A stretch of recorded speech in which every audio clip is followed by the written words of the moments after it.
Assalamualaikum warahmatullahi wabarakatuh. Selamat pagi dan salam sejahtera. Pertama-tama, yang terhormat kepada Ibu Kepala SMK Negeri 1 Kota Probolinggo, Ibu Dwi Anggraini, SPD MPD. Yang kedua, yang terhormat kepada Bapak Ibu Guru yang telah membantu mempersiapkan kegiatan MPLS secara daring ini, dan anak-anak yang berada di perwakilan dari masing-masing jurusan yang sudah bersedia datang ke sekolah pada pagi hari ini, serta anak-anak yang sekarang berada di rumah masing-masing untuk menyaksikan live streaming MPLS SMK Negeri 1 pada hari ini. Marilah kita panjatkan puji syukur kehadirat Allah Subhanahu wa Ta'ala atas kehadirat rahmat dan hidayahnya, sehingga kita semua bisa melaksanakan kegiatan MPLS 2020 SMK Negeri 1 ini dengan keadaan sehat walafiat. MPLS kali ini berbeda dengan tahun-tahun sebelumnya karena memang kita sedang berada di tengah pandemi COVID-19 yang mengharuskan kita semua melaksanakan melalui online atau live streaming, seperti itu.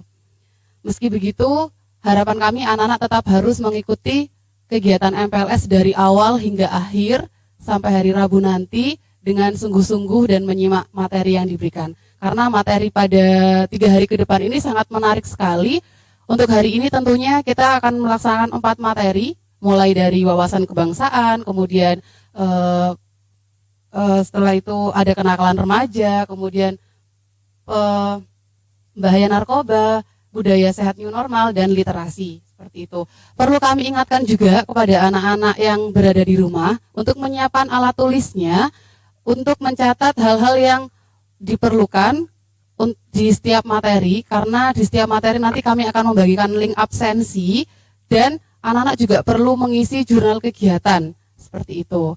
Nanti akan dibagikan oleh tim informasi, seperti itu. Baik, langsung saja kita menginjak ke materi yang pertama, mungkin kepada tentang wawasan kebangsaan yang akan disampaikan oleh Bapak Abu. Oke, monggo Bapak Abu. Kapten Abu, baik Kapten Abu. Oh ya, Kapten Abu, silakan Kapten Abu. Waktu dan tempat kami baik, silakan. Terima kasih Ibu. Assalamualaikum warahmatullahi wabarakatuh. Alhamdulillahirabbil alamin. Wassalatu wassalam anbiya wal mursalin Sayyidina Muhammadin wa ala alihi washabihi ajmain. Amma ba'du. Yang terhormat Ibu Kepala Sekolah atau yang mewakili, ya, yang terhormat adik-adik di depan ini, ya kan. Sebelum saya lanjutkan, mari kita panjatkan puji syukur kehadirat Allah Subhanahu wa Ta'ala atas nikmat dan karunia kita dapat berkumpul di sini untuk memberi pengetahuan atau wasbang biar ngerti tugas tentara bagaimana ke depan, dan adik-adik sebagai generasi penerus bagaimana. Begitu ya. Saya lanjut saja. Apa tugas tentara itu? Tugas tentara adalah menegakkan kedaulatan, melindungi, menyelamatkan negara dan bangsa. Itu tugas pokoknya.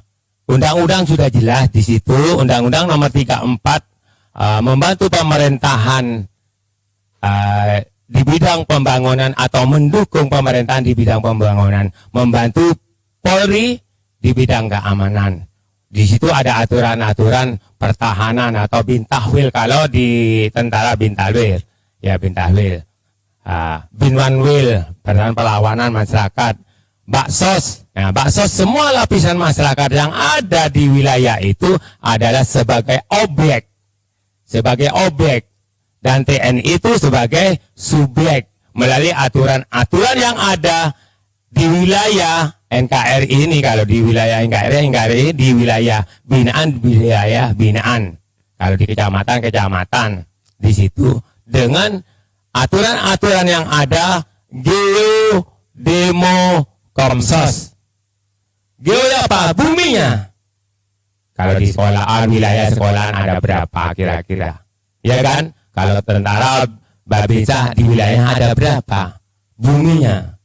Bumi menyangkut apa saja di dalamnya? Flora dan fauna. ya kan, flora dan fauna. Yang nomor 2, masalah demo. Demonya bukan demonstrasi, demo itu manusianya, penduduknya. 0 tahun sampai 5 tahun, 6 tahun sampai 15, 16 sampai 25, sampai lansia. Disitulah kondisi sosialnya, politiknya. Yang terakhir, kondisi politiknya, yang terakhir itu, politiknya ada berapa? Masyarakat yang darah tandus itu kepada Pancasila bagaimana? Kalau di tepi laut itu bagaimana? Mudah dipengaruhi suatu kelompok atau perorangan, kepentingan pribadi, maupun di tanah-tanah tandus. Di situ. Itu tugas tentara.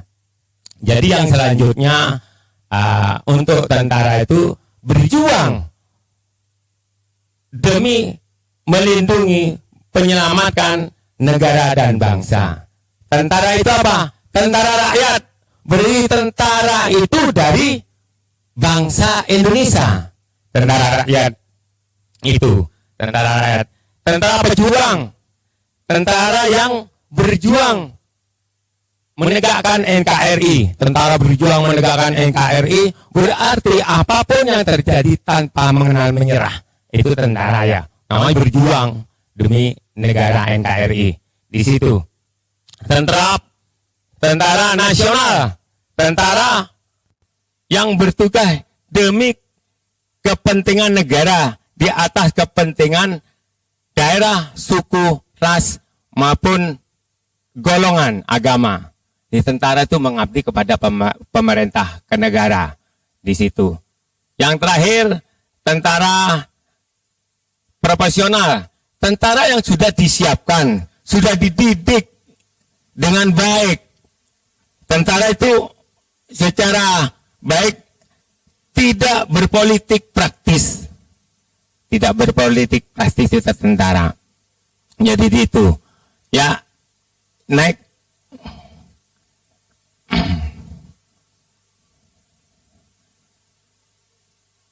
Ya. Nomor 1, nomor atas terus. Tuh, gak ada dia. Ya sudah. Naik. Terus. Nah, itu. Memberikan, ini ya, maksud dan tujuan memberikan pemahaman tentang wasbang bela negara. Ya, apa yang disampaikan tadi itu memberi wawasan pada generasi muda yang dilaksanakan oleh Dan Ramil, ya saya sendiri ya kan. Tujuan setiap generasi muda Probolinggo agar memiliki pengetahuan yang sama, yang memadai dalam memahami tentang wasbang bela negara. Lanjut. Ini. Sejarah, latar belakang sejarah. Latar belakang sejarah tidak begitu semerta-merta menerima kemerdekaan, tidak. Latar belakang sejarah itu kita berjuang, para pendahulu kita, para pejuang-pejuang kita untuk merebut kembali dari tangan penjajah Belanda, yang mana pada waktu itu Jepang dibom sama Belanda, ya. Itu sebenarnya Bapak Jepang itu kalah, cuma tidak memberitahu kepada Bung Karno waktu itu. Jadi waktu penjajahan itu tidak enak, dijajah Belanda itu 300 tahun. 300 tahun dijajah Belanda dengan kerja paksa, pembantaian di mana-mana. Bagaimana untuk merebut kembali dari tangan penjajah? Naik. Inilah bertempur antar daerah bertempur tidak bersatu, dari Aceh mana saja itu, Ambon, ya kan? Dengan perang kedaerahan ini selama 300 tahun tidak ada hasil sama sekali. Tahun 1908 kebangkitan nasional, ya Budi Utomo, ya Budi Utomo naik. Nah ini Der Sutomo di usia 20 tahun. Budi Utomo 20 Mei 1908. Lanjut.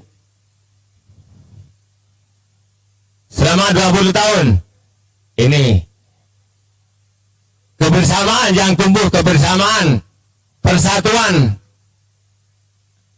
senasib seperjuangan. Inilah setelah Budi Utomo itu bangkit selama umur 20 tahun, inilah yang dicetuskan. Lanjut. Tahun 1928 Sumpah Pemuda, yang mana Sumpah Pemuda itu untuk mempertahankan kemerdekaan, untuk bersatu. Akhirnya ini dah ada Sumpah Pemuda, timbulnya Budi Utomo. Lanjut. Ya, menjadi prakarsa Sumpah Pemuda saat berusia 40 tahun. Ini yang dilakukan Indonesia Raya. Di situ ada yang tidak berdiri itu kerbau. Nah, apa itu? Kasarnya. Yang tidak berdiri itu adalah kerbau. Lanjut. Sinergi sosial. Mewujudkan sinergi sosial. Persatuan. Satu tanah air. Satu bangsa. Satu bahasa. Satu nasionalisme. Apa itu? Kebersamaan, rasa ingin merdeka. Jadi ingin merdeka itu menumbuhkan merdeka atau mati itu adalah bersatu. Bersatu dengan tentaranya. Kalau dulu tuh tentara ada BKR, TRI, ya kan? ABRI, tanggung TNI lagi ini. TRI, BKR, ya itu kalau dulu. Lanjut. Ya. Tahun 1945 dibacakanlah proklamasi kemerdekaan sama Bung Karno. Dibacakan proklamasi kemerdekaan. Lahirnya bangsa kita itu setelah merdeka. Itu setelah dibacakan lahirnya proklamasi kemerdekaan ini. Ya, terus lanjut. 17 Agustus 45 bertekad untuk mempertahankan kemerdekaan sampai titik darah penghabisan. Sudah mati-matian untuk memerdekakan, untuk mempertahankan. Kalau tahun 48 itu merebut kembali dari benteng Surabaya maupun Jogja serentak. Yang jalan, yang rumahnya Banyuwangi jalan kaki, Probolinggo jalan kaki ke Surabaya, ya kan? Yang Jogja. Itulah serentak tahun 48 untuk merebut kembali benteng Surabaya, benteng Belanda. Lanjut. Energi patriotisme. Bangsa Indonesia, bangsa patriot. Jadi, energi patriotisme adalah kerelahan untuk mengabdi kepada pemerintah. Dan bangsa yang patriot, bangsa yang berani, pahlawan yang berani, gagah perkasa tanpa menyerah. Itulah patriot, gagah berani. Mati atau hidup, tetap itu namanya yang patriot. Ya, lanjut. Selalu di depan dan berperan penting dalam sejarah Indonesia. Jadi pemuda itu berperan penting. Kalau pemuda ini mulai saat ini tidak ditanamkan dengan baik, bagaimana? Jangan ikut-ikutan, jangan mudah dipengaruhi yang enggak. Contoh sekarang narkoba, ya kan? Mabuk-mabukan, kumpul yang tidak jelas di pinggir jalan, tawuran. Harus jernih, pikiran harus jernih, harus peka. Kalau generasi penerus tidak menanamkan kebaikan mulai saat ini, saat dini, apa yang akan jadi ke depannya nanti? Kan gitu ya? Oke, lanjut. Ini Bung Karno ini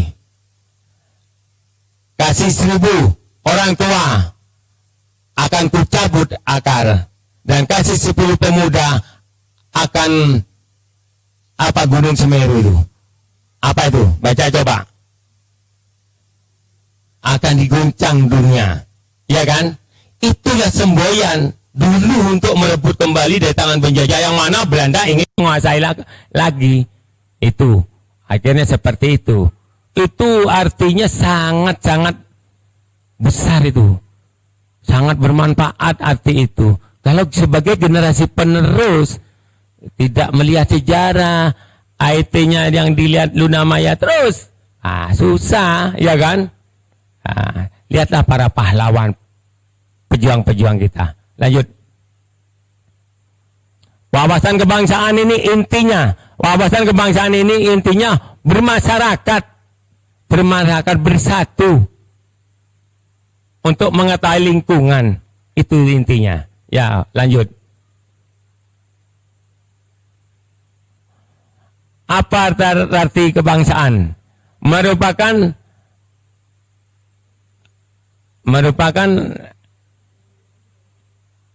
apa nih? Simulasi dari Sumpah Pemuda. Jadi semua ini merasakan seperti ini. Arti rasa dan kebangsaan seperti itu. Rasa kebangsaan tadi itu bermasyarakat, antar saling apa namanya? Ya, harus bersatu lah ya, bermasyarakat. Itu intinya, artinya. Ya, lanjut. Memahami kebangsaan merupakan pemahaman rakyat, masyarakat terhadap bangsa dan negara serta terhadap kemerdekaannya. Jadi bangsa Indonesia ini lahir setelah penjajahan. Tadi sudah disampaikan, bangsa Indonesia ini lahir setelah penjajahan. Baru merdeka itu namanya lahir. Wujudkan cita-cita bangsa. Mewujudkan cita-cita bangsa, apa yang diceritakan ke depan, pembangunan, apa macam-macam dah. Ya, itu ya. Termasuk kalau sampean para pemuda cita-citanya apa? Ya sekolah, kejar ilmu. Itu. Ya, lanjut.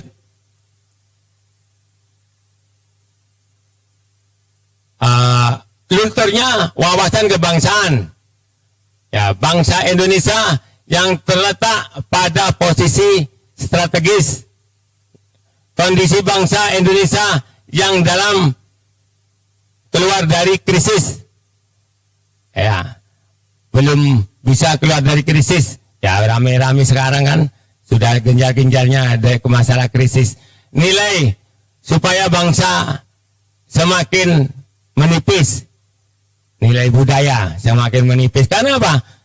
Nilai budaya bangsa kita semakin menipis karena kemasukan budaya-budaya barat. Ya, budaya barat itu harus membangun rasa kebersamaan. Jadi kita harus membangun rasa kebersamaan bagaimana supaya kita baik ke depannya, anak-anak muda yang sekolah ini menuntut ilmu. Lanjut. Mengapa wawasan kebangsaan itu penting? Kebanggaan dan negara. Jadi bagi bangsa dan negara. Jadi sangat penting wawasan kebangsaan. Apabila tidak ada wawasan kebangsaan akan hilang. Akan hilang budaya nenek moyang kita. Akan hilang para pahlawan pejuang kita yang sudah mendahului kita. Tidak tahu sejarah. Jadi wawasan kebangsaan itu intinya harus tahu sejarah. Sejarah kemerdekaan ini. Ya. Ya, lanjut. Ya, lanjut. Lanjut. Ini upaya yang penting kita lakukan. Ya, upaya yang penting yang kita lakukan sebagai generasi penerus yang kita lakukan Wasbang ini. Ya, sebagai generasi penerus, ya tugas zaman, tugas adik-adik itu menuntut ilmu, tuntutlah ilmu yang bagus, yang baik. Ya, kalau di sekolahan patuh kepada Bapak Ibu guru. Bapak Ibu guru. Karena apa? Istilahnya berjuang bukan karena angkat senjata saja. Berjuang bukan karena angkat senjata saja. Tapi sampai menuntut ilmu ini adalah namanya berjuang. Kalau di rumah bantu orang tua, kedua orang tua itu namanya berjuang. Memperhatikan lingkungan. Tanpa diperintah. Kalau ngaji ya guru itu.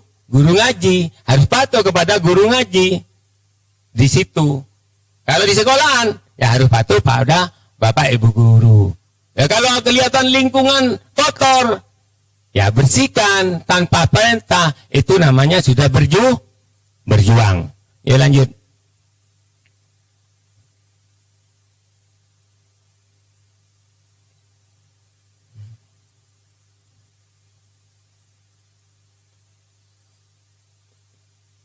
Penegakan kepatuhan terhadap hukum. Nah, harus patuh pada hukum aturan. Nah, aturan adat istiadat ada, aturan pemerintah ada, aturan lalu lintas ada. Semuanya harus dipatuhi.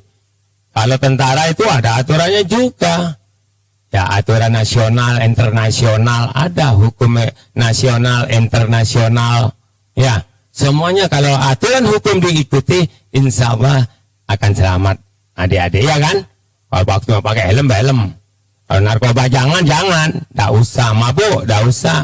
Ya, ikuti aturan yang ada di negara kita. Lanjut. Apa yang harus kita perbuat sebagai generasi penerus bangsa? Ya tadi sudah disampaikan. Apa yang kita perbuat? Ya sekolah. Sampai jam-jamnya sekolah. Ya kan?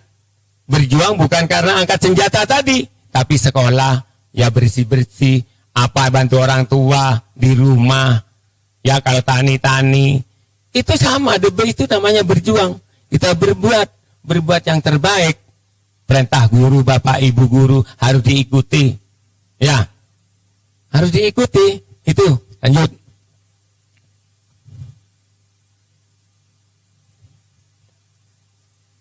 Nah ini, tadi sudah disampaikan, kalau ahlinya dibilang masing-masing itu saya kira tidak akan mengganggu yang lain, ya kan? Sekolah kampean apa, ngikuti apa ini, ya teknik sipil apa, teknik mesin, ya kalau itu ada jurusan-jurusan itu tidak apa-apa. Kampean jurusan apa, ikuti di sekolahan, ya karena ada aturan-aturan sendiri, ada pelajaran sendiri, ikuti, ya itu lanjut.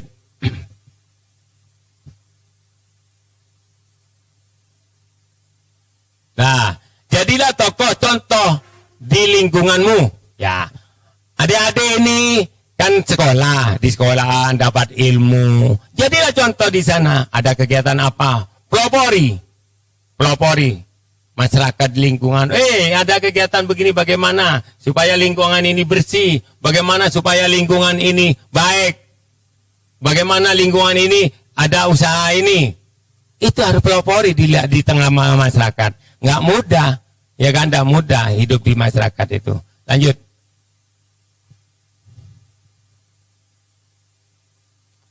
Jangan mudah terpengaruh budaya asing dan arus globalisasi. Jadi adik-adik ini jangan mudah terpengaruh masalah budaya asing. Tadi sudah disampaikan ya. Masalah budaya asing banyak sekarang, masalah globalisasi itu. Ya kan? Banyak pelanggaran-pelanggaran apa ya, aturan-aturan yang disampaikan tadi, ya. Masalah politik apa. Sudah lanjut. Berpikirlah jernih dan bijak, namun kritis melihat hal-hal yang aneh. Ya, itu ada fotonya, ada gambarnya itu ya kan. Ada gambarnya. Jadi kalau aneh sudah tidak usah ikut-ikutan dah, ya. Lanjut. Gunakan media sosial. Nah, media sosial kalau dulu zaman penjajahan, media sosial itu kalau ingin berkumpul, saudara ingin kumpul, kalau dulu raja namanya orang yang tertua. Jadi media sosial itu kalau sekarang media sosial, tadi kalau dulu itu untuk berhubungan. Contoh, kalau ingin mengumpulkan saudara bakar-bakar, ya pakai senter berapa kali, itu dulu. Bahasa kerennya medsos sekarang, media sosial. Ya, menggunakan media sosial itu yang baik. Jangan kena IT. Apa IT itu? Ya, IT itu. Karena apa? Banyak yang kena. Ya, banyak yang kena itu. Karena gak guyon-guyon, gurau, bercanda, main, masuk, panggil sama Pak Polisi.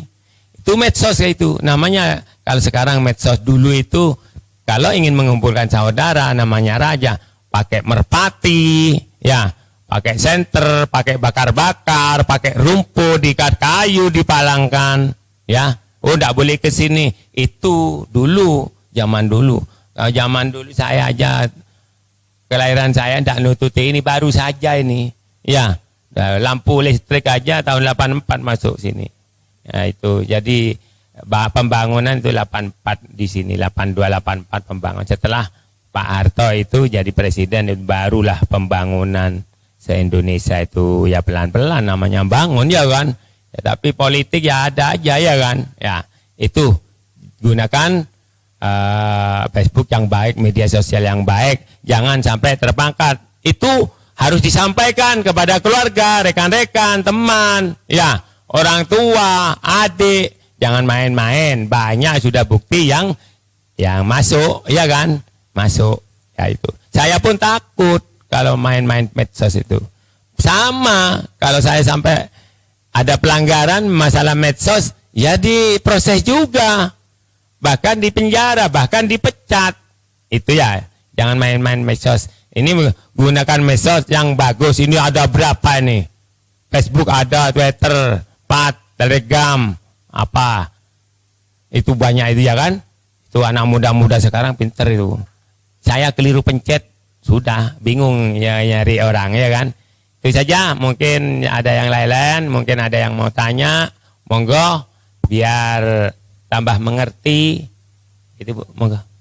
Baik, terima kasih Pak Abu, materinya sangat seru sekali, menarik sekali, banyak poin yang memang bisa kita ambil dari materi Pak Abu yang disampaikan.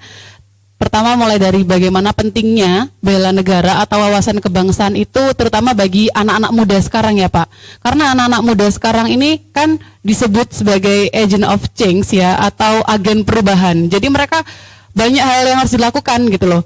Sebagai seorang pelajar, sebagai seorang remaja seperti itu. Tidak hanya di lingkungan sekolah, tapi juga di lingkungan masyarakat, di lingkungan rumah seperti itu. Hal-hal positif ya Pak ya, berarti tadi yang harus dilakukan sebelum terjun ke masyarakat, kemudian kewajibannya di rumah seperti apa, kewajibannya di sekolah seperti apa. Terlebih juga harus proaktif atau inisiatif aktif gitu, menjadi pemuda yang aktif, mampu menyaring budaya yang dari luar yang datang juga seperti itu. Sekarang kan lagi hits yang K-pop, ya enggak? Nah, K-pop, kemudian dance yang dari luar, budaya-budaya fashionable dari luar. Nah, seperti itu harus disaring atau harus difilter. Jadi kita harus pintar-pintar untuk selektif mana yang bisa kita ambil, mana yang bisa kita terapkan atau yang tidak baik atau bahkan sampai membuat budaya Indonesia sendiri itu luntur seperti itu ya Pak ya. Jadi kita tidak kehilangan identitas atau jati diri Indonesia itu sendiri seperti itu. Nah mungkin dari teman-teman atau anak-anak yang sekarang sedang menyaksikan di rumah atau yang sedang berada di sini sebagai perwakilan ada yang ingin ditanyakan, silahkan.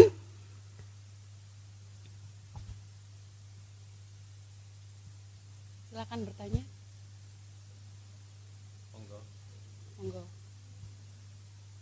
Tadi juga Pak Abu menyinggung soal bijak bersosial media, itu benar sekali karena memang arus globalisasi yang semakin pesat, jadi anak-anak itu mudah mempelajari media sosial gitu Pak ya, mulai dari Instagram, Facebook, Twitter. Nah, untuk menyaring dulu, untuk saring dulu sebelum sharing gitu loh. Jadi ada informasi terkait dengan hal-hal yang sensitif itu tolong dipikirkan kembali apakah ini baik untuk dikonsumsi oleh publik seperti itu atau tidak. Karena kalau sudah kita upload, kita posting itu akan dilihat oleh banyak orang dan itu akan menjadi rekam jejak gitu Pak. Jadi sulit sekali untuk hilang seperti itu kalau di sosial media. Seperti itu Pak Abu ya. Iya. Gitu. Mungkin anak-anak di sini ada yang ingin bertanya? Ada. Anak-anak yang sedang menyaksikan di live streaming juga bisa mengajukan pertanyaan di kolom live chat ya, seperti itu. Baik terkait dengan wawasan kebangsaan ataupun bela negara, seperti itu. Ini mungkin saya yang akan bertanya ya kepada Pak Abu. Kalau misalkan kan sebagai anak muda untuk siswa-siswi kelas 10 ini kira-kira hal-hal bagaimana sih Pak kita agar bisa memerangi arus modernisasi seperti itu yang tidak bisa kita bendung seperti itu, agar kita sendiri juga punya benteng biar tidak terpengaruh kayak gitu. Terus bagaimana sih kita untuk meningkatkan nasionalisme kita, rasa cinta tanah air kita, rasa patriotisme kita terhadap bangsa negara ini. Kira-kira apa yang bisa kita lakukan? Seperti itu, Pak. Monggo. Gitu. Jadi begini Bu, masalah untuk mengurangi generasi muda yang masalah Facebook ya, kita memang harus ditanamkan sifat disiplin, tertib, ya rasa aman. Kalau disiplin, itu disiplin di bidang pergaulan, disiplin dalam menyiapkan sesuatu untuk berangkat sekolah. Yang kalau tugas-tugas, kalau ada perintah dari Bapak Ibu Guru, ya harus laksanakan, harus disiplin. Kita kapan gaul dengan teman, kapan kita bicara dengan atasan atau pimpinan. Dengan disiplin, itu harus tertib. Tertib bagaimana? Tertib waktu, ya, tertib dalam pakaian, tertib dan menyiapkan apa yang perlu diperlukan besoknya mau bekerja. Dengan ketertiban kedisiplinan itu harus ditanamkan sifat PBB, PPM. Ya, dengan dasar itulah anggota atau generasi pemuda bisa disiplin, ya, menanamkan seperti itu. Dan selalu Bapak Ibu guru di sekolahan atau orang yang membina itu selalu memberi kegiatan-kegiatan hal-hal yang positif itu Pak Bu. Berarti kuncinya ada disiplin Pak ya? Disiplin, ya. Ada disiplin ya. tadi. Nah kalau di lingkungan sekolah kan juga ada peraturan nih Pak ya, kita juga menetapkan peraturan. Tapi tidak semuanya memang pastilah Pak ada saja yang melanggar peraturan seperti itu. Memang rasa-rasanya seperti sulit gitu kalau awal biasanya bagi anak-anak kan, apalagi siswa-siswa kelas 10 ini baru lulus dari SMP, kemudian baru masuk SMK Negeri 1, untuk penyesuaian dirinya masih sulit. Bagaimana sih Pak tips disiplin di lingkungan sekolah yang baru seperti itu, biar kita bisa menyesuaikan diri, belajar dengan baik seperti itu? Ya baik, kalau namanya disiplin itu harus murid-murid generasi penerus ini harus patuh kepada Bapak Ibu guru yang ada di lingkungan. Tadi sudah disampaikan, kalau di sekolahan-sekolahan, kalau di rumah-rumah, ya kan? Nah, disiplin, tertib, rasa aman. Kalau disiplin, tertib, pasti aman. Insya Allah aman. Tidak mungkin ada barang ketinggalan. Tidak mungkin apa yang diperintahkan ibu guru yang di sekolah itu nyampe rumah, oh, saya diingatkan. Oh, di rumah diingatkan, ngaji dong. Ngaji, waktu ngaji. Disiplin waktu, disiplin dalam bekerja dan menyiapkan sesuatunya. Itu namanya disiplin. Insya Allah semuanya akan aman. Tidak mungkin dimarahi sama Bu Guru, Pak Guru, Bapak Ibu, kedua orang tua itu tidak mungkin marah. Karena apa? Biarpun jadi pejabat dari bawah sampai atas jadi presiden, kembali kepada kedua orang tua. Ya, itu namanya ada Bapak Ibu Guru Ratu. Nah, itu sebutannya Bapak Ibu Guru Ratu. Nah, kalau masa kecil saya itu, orang tua dulu disiplin, bawa kayu, dipecuri guru-guru. Zamannya saya itu pengapul, tok, ya, penjalin. Tahu penjalin, pukul. Sekarang dimanja, enak. Karena sudah harus patuh. Kalau dahulu takut, diskores. Saya belum jadi tentara, sudah jadi guru. Kalau tidak masuk, murid saya hari ini, besok tidak masuk, pulang sekolah saya langsung ke rumahnya. Banyak murid yang ngikuti. Sopan santunnya sudah luar biasa dulu. Kalau Pak Guru jalan tuh tidak mau nyalip itu. Kalau nyalip sama dungkru ya kan. Sopannya luar biasa. Makanya butuh wawasan ini untuk menata sopan santun. Ya kan, biar saling menghargai sesamanya itu. Baik, itu tadi bisa anak-anak mulai kalau di lingkungan sekolah, kalau ikut upacara PBB-nya yang baik seperti itu Pak ya, mengumpulkan tugas tepat waktu seperti itu, dilakukan mulai dari hal-hal yang kecil saja. Baik, ini ada pertanyaan dari Rama Dwi di live streaming ya. Rama Dwi, halo, ini pertanyaannya Pak Bu, saya mau tanya, kan budaya Indonesia semakin lama semakin menipis. Hampir semua anak muda mengikuti budaya orang Barat. Nah, bagaimana sih cara anak muda mempertahankan budaya Indonesia? Gimana Pak? Pertanyaan dari anak-anak. Oh ya. Monggo. Jadi untuk mempertahankan budaya nenek moyang kita ya, karena namanya budaya peninggalan nenek moyang kita harus yang merasa tertua yang di lingkungan tersebut itu harus memberi kegiatan-kegiatan selalu. Kalau tidak selalu memberi kegiatan atau kalau di sini wasbang itu sebagian juga itu mengingatkan biar disiplin, biar tidak ke barat-baratan, ya kan? Rambut saja banyak Belanda mendadak merah semua ya itu. Jadi harus selalu memberi kegiatan apa kalau di kampung mungkin sekarang itu gencar-gencarnya gotong royong kerjasama, ada kampung tangguh, itu mengingatkan itu. Terima kasih. Berarti intinya selalu melakukan kegiatan-kegiatan yang positif seperti itu. Apalagi untuk anak muda nampaknya tidak ada habisnya kegiatan yang positif. Anak-anak bisa menyalurkan berbagai macam hobinya, menyalurkan berbagai macam kegemarannya, belajar, mengikuti kursus, les, dan lain sebagainya. Seperti itu ya Pak? Tambahan, jadi selain itu tanamkan pondasi agama, ya pondasi agama, norma-norma agama yang bagus, ya itu. Karena tanpa didasari norma-norma agama, nilai-nilai agama, pondasi agama yang bagus, hidup manusia itu terombang-ambing. Karena apa? Tergoda semuanya, ya tergoda harta apa lain-lain. Jadi juga diimbangi dengan meningkatkan nilai-nilai spiritual gitu ya, ya, dengan keimanan seperti itu. Oke, baik, ada pertanyaan lagi? Pertanyaan selanjutnya dari perwakilan siswa yang hadir di sini, mungkin?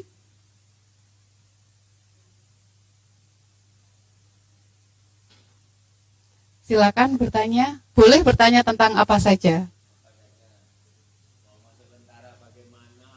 Bisa juga. Hidup itu harus punya cita-cita. Kalau hidup itu tidak punya cita-cita, itu sama dengan mati. Ya, mati. Ya. Oke. Bagaimana, ada pertanyaan? Sudah. Oke, jadi wawasan kebangsaan ini memang sangat penting sekali dan luas sekali Pak kalau dipelajari ya, mulai dari sejarah, kemudian bagaimana melestarikan budaya Indonesia, bagaimana mempertahankan budaya NKRI seperti itu. Jadi banyak sekali yang anak-anak bisa baca-baca kembali, anak-anak bisa resapi dan diamalkan atau diaplikasikan dalam kehidupan sehari-hari seperti itu ya Pak ya. Lalu mengaplikasikan kehidupan sehari-hari, yaitu Pancasila itu diuraikan, sila ke-1 apa, ya ketuhanan yang Maha Esa, bergambar bintang, itu kerohanian, pengamalan itu. Yang 2 bagaimana, ya untuk bersatu, yang 3 persatuan dan kesatuan, ya yang 4 itu duduk bersama, menyelesaikan permasalahan musyawarah, duduk bersama. Dengan kepala dingin ya Pak ya. Biasanya kalau remaja ini sukanya menggebu-gebu Pak, emosinya masih tidak stabil. Iya, demokrasi. Gitu. Yang terakhir, ekonomi harus terpenuhi, itu tidak pandang menengah ke bawah maupun ke atas, itu masalah yang kelima. Kembali lagi kepada Pancasila ya Pak ya. Pancasila. Semua yang ada di Pancasila itu ada di undang-undang pembukaan alinea 1, 2, 3, 4, masalah agama pasal 29 itu agama. Yang penting itu harus didasari norma-norma agama dan nilai-nilai keimanan. Terima kasih. Oke, baik, siap. Ini Bapak terakhir mungkin Pak ya, setelah tidak ada pertanyaan lagi, Pak Abu mungkin ada pesan-pesan yang ingin disampaikan kepada seluruh siswa khususnya SMK Negeri 1 yang sedang menyaksikan live streaming maupun yang sedang berada di sini. Kira-kira sebagai pelajar, apa sih yang harus kita siapkan sejak dini untuk meningkatkan wawasan kebangsaan kita, untuk biar bisa meningkatkan rasa nasionalisme kita? Seperti apa Pak pesan-pesannya? Ya, jadi begini ya, Untuk pesan saya kepada seluruh siswa di sini, ikuti pelajaran, kejar ilmu sampai negara Cina katanya ya kan. Memang orang Cina pinter kejar ilmu. Kita harus punya cita-cita. Jangan memandang kamu orang tuanya orang nggak punya, jangan. Karena nggak punya orang tua, kejarlah ilmu. Banyak orang-orang nggak punya. Saya pun tidak langsung begini. Saya dulu jualan. Ini tak buka saja, jualan kerupuk, jual es. Bapak saya guru, ya kan?